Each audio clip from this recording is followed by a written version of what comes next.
সামনে যান, সামনে সামনে সামনে যান। বসবো কই, জায়গাই তো নাই। আসসালামু আলাইকুম ওয়া রাহমাতুল্লাহি ওয়া বারাকাতুহু। আজকে একটা প্রশ্ন করতে চাই আপনাদেরকে। আজকে বাজারে ইলিশ মাছের দাম কত? আজকে বাজারে ইলিশ মাছের দাম কত? কয় টাকা? 1 কেজি ইলিশ মাছের দাম কত? 2500 টাকা। 1 কেজি গরুর মাংসের দাম কত ভাই? 700 টাকা। কত টাকা? 800 টাকা।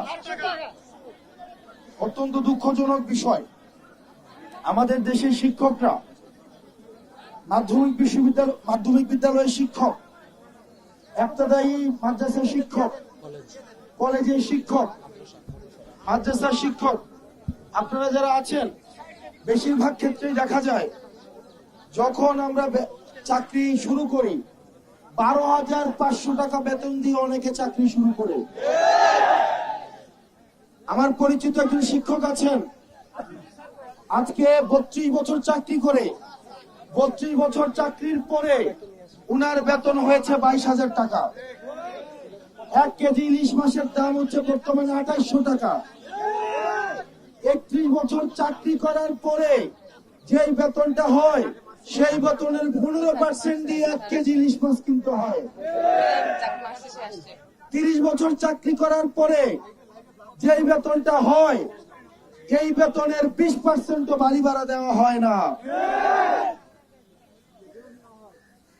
আমাদের দেশের সরকার, আমাদের দেশের জনগণ, আমাদের দেশের শিক্ষকরা, ওনারা নিজেদের জীবনযাপন করে হচ্ছে দ্বিতীয় শ্রেণীর, তৃতীয় শ্রেণীর আর চতুর্থ শ্রেণীর নাগরিকের মতো জীবনযাপন করে। আর আমরা মনে করি, আমরা প্রত্যাশা করি যে তারা প্রথম শ্রেণীর নাগরিক উপহার দিবে।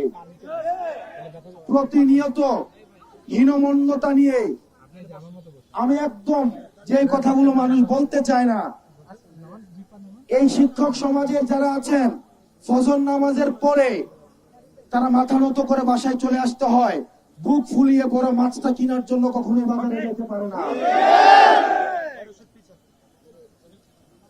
আমরা দেখেছি পরিপাটি হয়ে তাদের সবসময় সমাজে থাকতে হয়, 8-5টা মানুষের মতো তারা সমাজে থাকে না।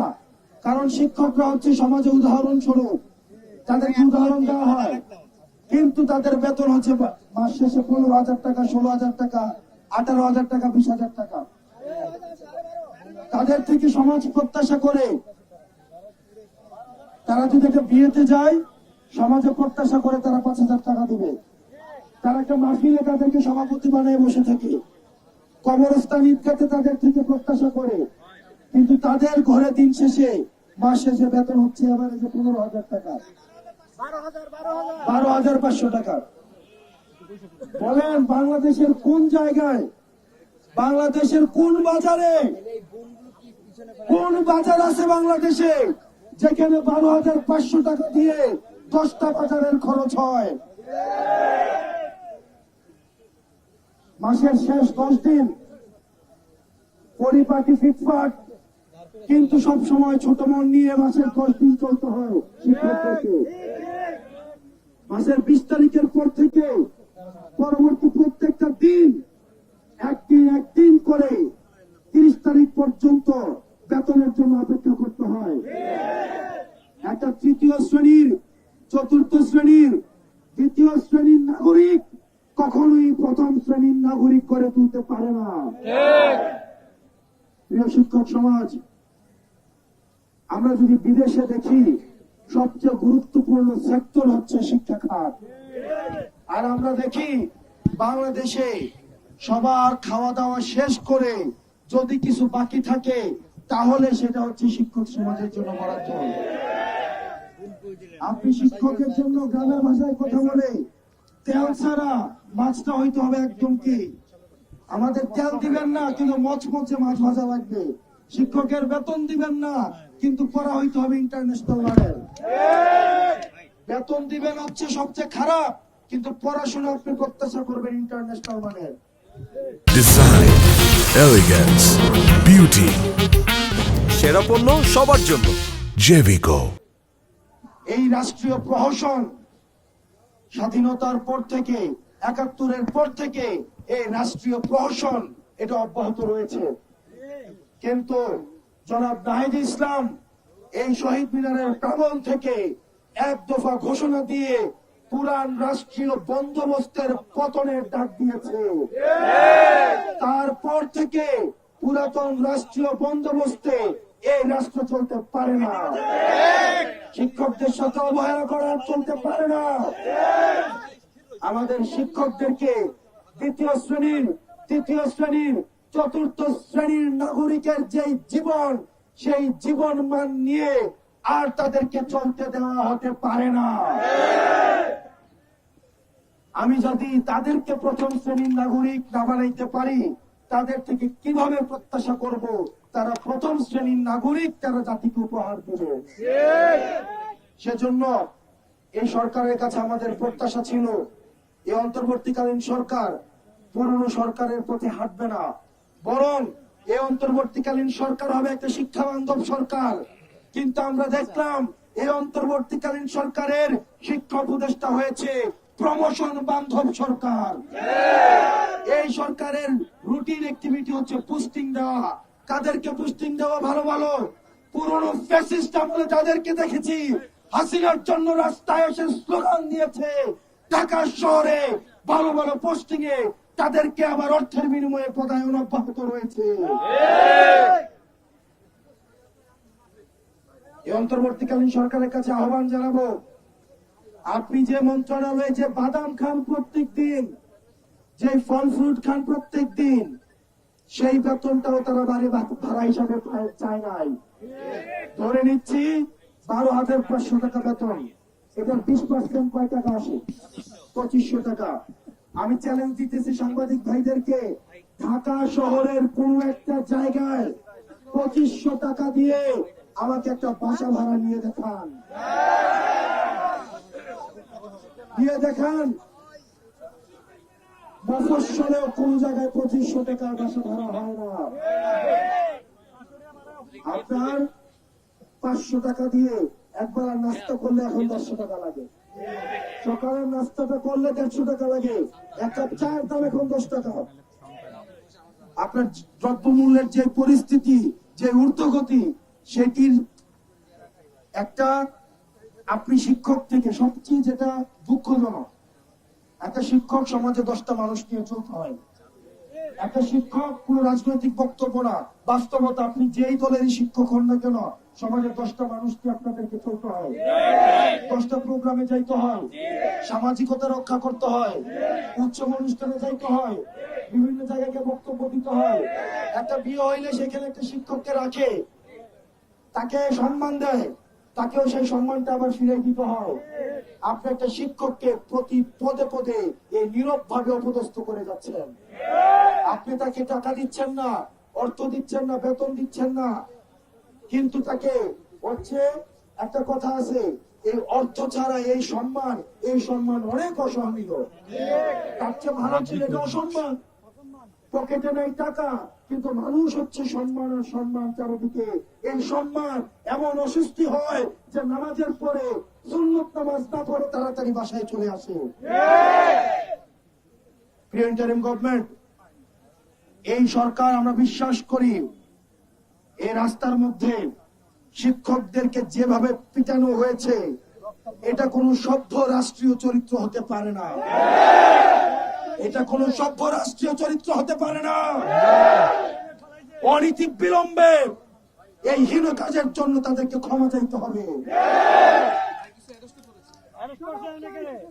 আর যাদেরকে আপনারা গ্রেফতার করেছেন, তাদেরকে সূর্য ডুবার আগে তাদেরকে হচ্ছে ছেড়ে দিতে হবে। প্রিয় শিক্ষক সমাজ, আপনারা আমাদেরকে তৈরি করেছেন, ক্লাসে পড়িয়েছেন। বাংলাদেশের ৩০,০০০ শিক্ষা প্রতিষ্ঠানে অন্তত বাংলাদেশে ৮ থেকে ১০ লাখ শিক্ষার্থী সারা বাংলাদেশে পড়াশোনা করে নিরলস ভাবে আপনাদের বেতন আপনারা, আমরা জানি মন থেকে, আমি জানি আপনারা কষ্ট থেকে হয়তো এই কথা বলেন, কিন্তু একটা ছাত্র যখন আবার বলে ঠিকই আবার কাছে আপনারা পড়াইতে যান, আপনারা পড়াইতে যাবেন, এটা আমরা জানি। আপনাদের অভিমান থেকে হয়তো আপনারা এটা বলেন, এবং আমরা এই অভিমানের প্রতি আমাদের অনুরাগ রয়েছে, আমরা এই অভিমানের প্রতি সংবেদনশীল।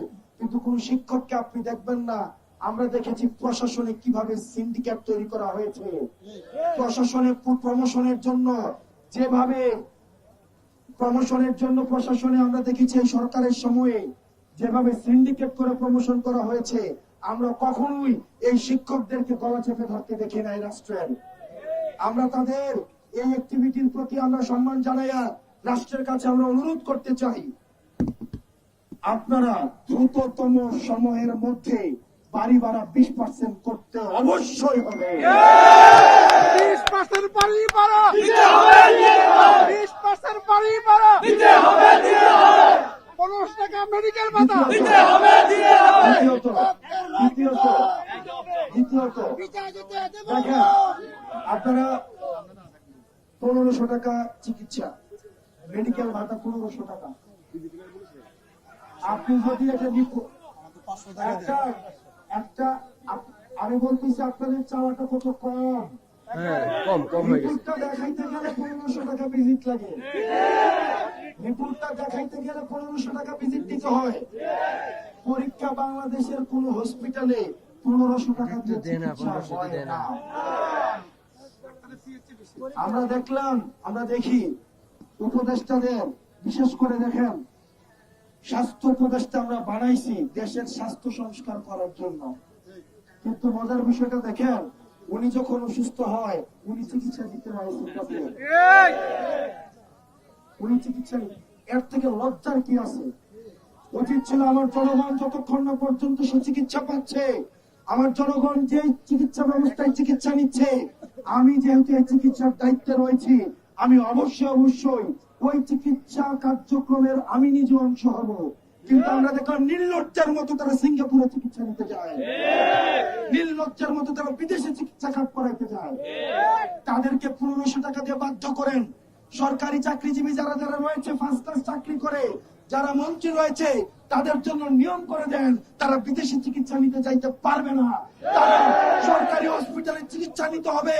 তাহলে যে 1500 টাকা আমরা যেটা দাবি করছি, তাহলে আমরা সেটাই মেনে নেব।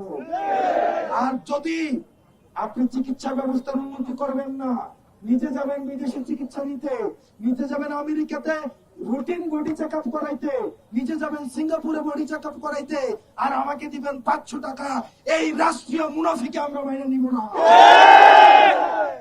প্রিয় শিক্ষক সমাজ, যতক্ষণ পর্যন্ত না এই আপনাদের দাবিকৃত চিকিৎসা ভাতা এবং বাড়ি ভাতা আপনাদের যতক্ষণ না পর্যন্ত এই মুনাফিক অন্তর্বর্তী সরকার মেনে না নিবে, ততক্ষণ পর্যন্ত আমরা রাজপথ ছাড়বেন না। এটা কোন রাষ্ট্রের কাছ থেকে কোনো ভিক্ষা নয়, রাষ্ট্রের কাছ থেকে কোনো আপনারা অনুদান চাচ্ছেন না, এটা রাষ্ট্রের কাছ থেকে আপনাদের অধিকার। এই অধিকার আদায় না হওয়া পর্যন্ত আপনারা এই শহীদ মিনার প্রাঙ্গণ আপনারা ত্যাগ করবেন না। রাষ্ট্র সমতা নিশ্চিত করতে ব্যর্থ হয়েছে। আমি 500 টাকা না, আমি 200 টাকা দিলেও আমি চিকিৎসা করতাম, যদি ওই চিকিৎসা, যিনি চিকিৎসা ব্যবস্থা উন্নতির দায়িত্ব রয়েছেন, তিনিও যদি ওই জায়গা থেকে চিকিৎসা নিতেন। আমি রাষ্ট্রের এই অসাম্য আমি মেনে নিব না। রাষ্ট্র সমতা নিশ্চিত করতে হবে, রাষ্ট্র ন্যায্যতা নিশ্চিত করতে হবে, রাষ্ট্র অধিকার নিশ্চিত করতে হবে।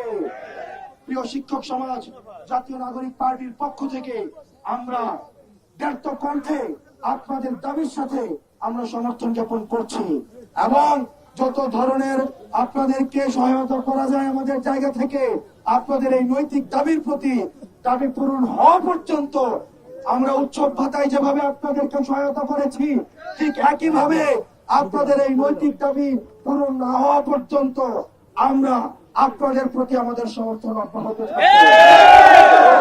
ইনকিলাব ইনকিলাব জিন্দাবাদ জিন্দাবাদ, ইনকিলাব ইনকিলাব জিন্দাবাদ জিন্দাবাদ।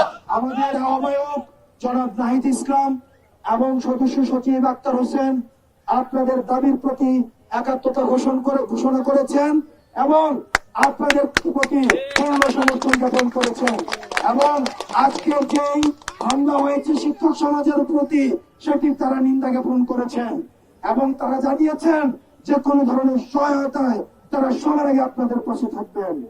আপনারা ভালো থাকবেন। আপনাদের সাথে দাবি আদায় না হওয়া পর্যন্ত আমাদের সমর্থন অব্যাহত থাকবে। ইনকিলাব জিন্দাবাদ।